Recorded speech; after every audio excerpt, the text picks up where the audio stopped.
역사적인 아침입니다. 속보에 따르면 체포된 내란수괴 윤석열이 어제 충분히 이야기했다며 오후 2시로 예정된 공수처 조사에 안 나아간다고 했답니다. 어제 내란죄에 대한 200페이지에 이르는 공수처 질문에 답을 안 하는 정도가 아니라 아예 이름과 주소조차도 답을 안 해놓고 충분히 이야기했다니 충분히 벙찝니다. 이러면 이럴수록 구속영장 발부, 형사법적 유죄 판결, 파면 결정 가능성은 높아집니다. 본인만 손해입니다. 모든 사법 절차에 대한 무시, 회피, 부정, 이걸로 일관하는 윤석열과 어떤 한 형사사건 피고가 비교됩니다. 누구와 비교되느냐? 그는 현재 대한민국 제1당 대표를 연임하고 있는 압도적 지지율을 보유하고 있는 차기 대권주자입니다. 윤석열과 지난 대선 0.73%포인트의 경쟁을 벌였다가 석패했습니다. 그런 그는 윤석열의 정치 보복으로 한 사람이 감당하기 힘든 무게와 강도로 수사와 기소를 당했습니다. 총 6차례 기소를 당했습니다. 10수년 동안 끊임없이 수사와 기소를 당했던 이 사람 모두 무혐의, 무죄로 결론 났는데 이제 와서 새로운 6가지 혐의에 기소를 당하게 된 것입니다. 정치 보복이지요. 동원된 검사만 70여 명입니다.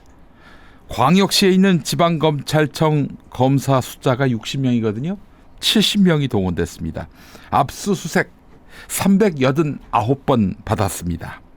어차피 기소할 것이기 때문에 수사 시간은 별로 길지 않을 것 같은데 하루 12시간 넘는 조사도 받았고 총 50시간 검찰청사에 붙잡혀 있었습니다. 이재명 더불어민주당 대표 이야기입니다. 2번 구속 시도를 당했고 실제 1번 영장 실질 심사를 받았지만 사법부는 기각했습니다. 한마디로 무리한 영장 신청 청구였다라고 봐야 되겠죠. 그렇다고 사법부가 봐주거나 한 것도 아니었습니다. 불구속 상태에서 재판을 받았는데 100회 이상 법정에 출석했고 800시간 동안 재판을 받았습니다.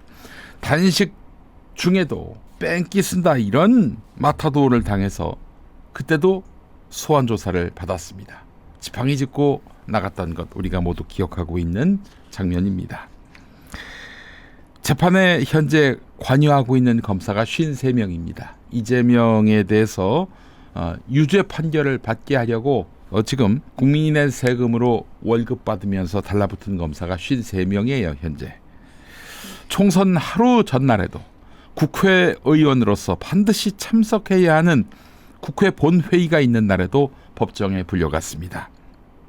검사가 판사한테 눈치를 준 것이죠. 만약 당신 이재명 봐준다면, 편의를 봐준다면 밖에 나가서 조중동 같은 언론에게 사법부가 이재명 봐준다라면서 언론 플레이를 할 것처럼 압박을 가해왔던 것이죠. 그러니까 이재명은 봐줄래야 봐줄 수가 없는 거였어요. 그럼에도 불구하고 이재명은 묵묵히 수사와 재판에 임하고 있습니다. 그가 앓는 소리 한번 하는 거 들어보셨습니까? 이건 법치주의 사법부에 대한 존중일 텐데 그러나 이재명을 싫어하는 사람들은 이재명이가 뭔 허물이 있으니까 저렇게 순순하게 응하는 것이다 라고 이렇게 억측하고 있습니다. 뭘 해도 악마입니다. 무슨 말을 해도 악마예요. 따질 것이 많고 피고는 피고대로 법이 보장하는 방어권을 행사하는데 윤석열과 검찰과 또 그들과 한편 먹은 언론 그리고 나부랭이들은 왜 재판이 늘어지느냐 이러면서 사법부를 타박하고 있습니다. 그들은 정말 신속한 재판을 원하는 것일까요? 무죄가 나와도 신속한 재판이니 타당하다 이렇게 이야기할 그들인가요? 이재명을 빨리 범죄자로 만들어서 대선에 못 나오게 하라 이렇게 압박하는 것은 아닐까요? 재판 지연으로 말하자면 감히 이재명 대표가 이분들에게 명함을 내밀 수가 없습니다. 2019년 4월 주요 개혁 법안을 더불어민주당이 패스트트랙으로 지정하려고 하니까 자유한국당이 육탄 저지에 나섰습니다. 아주 명징한 국회 선진화법 위반이지요. 네, 이 재판 2019년 4월에 벌어진 일과 관련한 재판 아직까지 1심이 진행되고 있습니다. 6년째입니다. 6년째 1심이 진행되고 있습니다. 스스로 재판이 왜 이렇게 늦습니까? 빨리 판결해 주십시오. 이렇게 말할 생각은 없습니까? 당사자인 나경원 씨, 황교안 씨, 김태흠 씨, 이장우 씨, 이철규 씨, 법원에다가 빨리 판결해달라 이렇게 말할 생각 없어요? 그래 놓고는 이재명 재판 늘어진다. 이딴 소리를 할 겁니까? 자, 게다가 나경원 이 사람 말이죠. 당대표로 출마했던 지난해 7월 국민의힘 전당대회 4차 방송토론회에서 한동훈 후보로부터 사건 공소 취하를 부탁한 사실이 폭로됐습니다. 그러니까 나경원이 한동훈이 법무부 장관일 때 한동훈한테 국회 패스트트랙 충돌 사건 이거 당신 검찰한테다 얘기해서 공소 취하를 해달라. 그래서 내가 재판을 받지 않게 해달라 이렇게 부탁했다는 거예요. 나경원이가 한동훈한테. 한동훈이 맞다. 이렇게 또 확인해 줬고요. 야, 이거는 가중처벌이 불가피해 보이죠? 자, 이제 윤석열이 획책한 내란 사건으로 돌아가 봅니다. 계엄군은 이재명 대표를 체포하려고 했고요. 실제로 국회 계엄군을 투입해서 대표실까지 쳐들어간 거 아닙니까? 그렇게 잡으면, 그래서 계엄 해제를 못하면 남태령 수백 미터 지하에 가두려고 했습니다. 거기서 옷 다 벗기고 몽둥이로 두들겨 패고 그래서 완전 짐승으로 만들어 버리려고 했던 거예요. 국회를 그렇게 폐쇄하고 나중에 전쟁을 일으켜서 임기 없는 영구 집권을 획책하려 했던 자들이 바로 윤석열 세력입니다. 2025년에 통일 대통령으로, 그러니까 전쟁에서 북한을 압도해서 통일 대통령으로 김건희를 세우려고 한 그림도 읽히지요. 자, 어제 그 윤석열이 헌법재판소에 낸 자료를 보니까 이런 내용이 있습니다. 의회 권력을 차지하기 위해 선거 부정을 서슴지 않는 반민주, 반민족 패거리가 바로 민주당이다. 민주당은 중국의 재력을 앞세워서 이 땅을 중국과 북한의 식민지로 만들려고 한다. 이런 내용을 자기들끼리 술집에서 술 취한 가운데 오징어 씹으면서 한 이야기가 아니라 헌법재판소에 이런 소명 자료를 냈다는 거예요. 이런 이유로 민주당을 제압하지 않을 수가 없었다. 계엄령을 일으켜서 뭐 그 얘기를 하려고 민주당을 이렇게 반민주, 반민족 패거리로 허위사실로 이렇게 엮은 겁니다.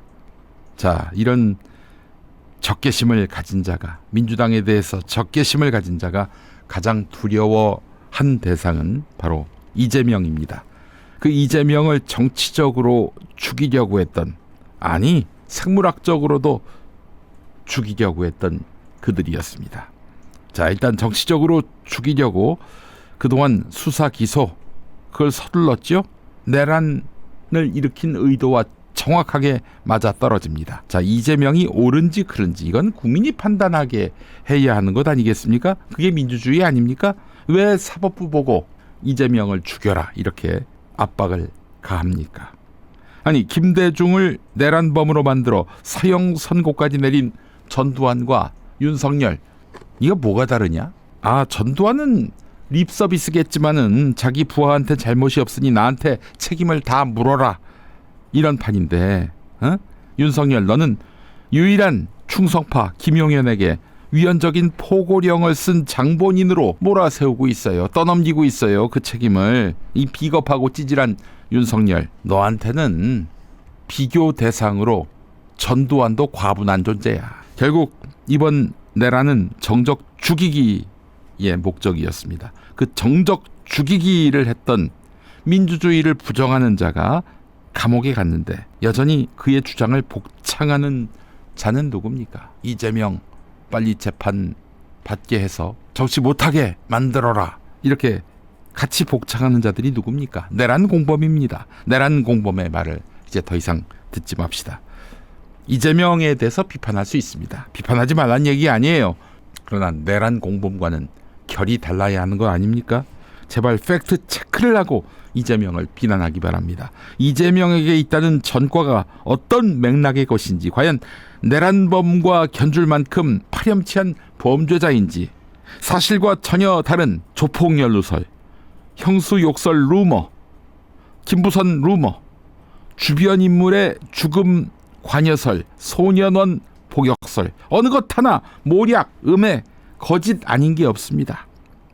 이재명이 정치인이기 때문에 감당해야 할 것이라고 하지만, 그러나 최소한 사실에 기반을 두고 비판을 해도 비판해야 하는 거 아닙니까? 이재명 악마와는 내란과 함께 쓸어버려야 할 사회적 범죄입니다. 제가 봤을 땐 그렇습니다. 자, 그들에게 이야기합니다. 개그 작가인 신상훈 작가가 한 말이에요. 이재명 구속, 이재명 깜빵에 보내고 싶은 분들 주목하세요. 당신이 할 수 있습니다. 당신의 손은 신비한 힘이 있습니다. 다음 대선에 이재명을 찍으세요. 왜냐하면 당신들이 찍은 사람들은 전부 깜빵 가니까요. 노태우 깜빵 같지요? 이명박 깜빵 같지요? 박근혜 깜빵 같지요? 윤석열까지 깜빵에 갔습니다. 다음에 이재명을 찍으세요. 그러면 이재명도 깜빵 갈 겁니다. 네. 자, 성렬아, 지난밤에 잘 보냈니? 국민 여러분, 어젯밤 여러분이 보내주신 국립호텔에서 하룻밤 잘 잤습니다. 아, 술이 없는 밤은 마치 변태에게 정상이 같은 것이었습니다. 어젯밤에 8시간 20분 동안 조사받고 돌아와서는 전혀 피로하지 않았습니다. 왜냐? 오늘 아침이 소고기국이 나오기 때문입니다. 역시 소고기 국물이 기분 전환에는 최고입니다.